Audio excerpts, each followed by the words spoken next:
শরীফের অর্থ তোমার ইমানকে খাঁটি করো, অল্প আমলই নাজাতের জন্য যথেষ্ট হইবে।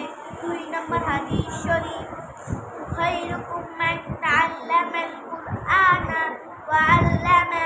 হাদিস শরীফের অর্থ তোমাদের মধ্যে সর্বোত্তম ওই ব্যক্তি যিনি কোরআন মাজিদ শিক্ষা করেন এবং অপরকে শিক্ষা দেন।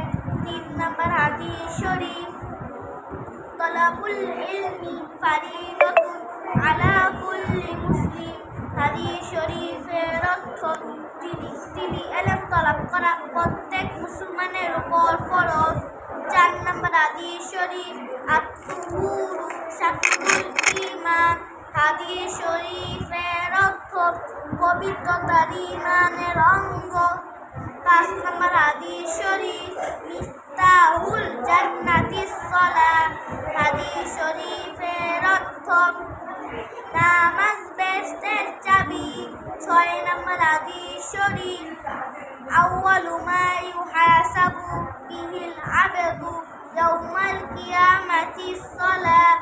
হাদিস শরীফের অর্থ কিয়ামতের দিন সর্বপ্রথম বান্দার নামাজের হিসাব হইবে। 7 নম্বর হাদিস শরীফ, ফাদলুল আলিমি আলাল আবিদি কাফাদলি আলা আদনাকুম। হাদিস শরীফের অর্থ তোমাদের মধ্যে সর্বাপেক্ষা ছোট ব্যক্তি হইতে আমার মতবা যত বড়, বেলেমা বেদের চেয়ে একজন খাঁটি আলেমের মতবা তত বড়। 8 নম্বর হাদিস শরীফ, 8 নম্বর হাদিস শরীফ, আদ-দুআউ ওয়াল ইবাদাত। হাদিস শরীফের অর্থ দুআই ইবাদত। 9 নম্বর হাদিস শরীফ, মান লাম ইয়াসআলিল্লাহা ইয়াগদাব আলাইহি। হাদিস শরীফের অর্থ যে ব্যক্তি আল্লাহ তাআলার নিকট দোয়া করে না, আল্লাহ তাআলা তাহার উপর রাগান্বিত হন।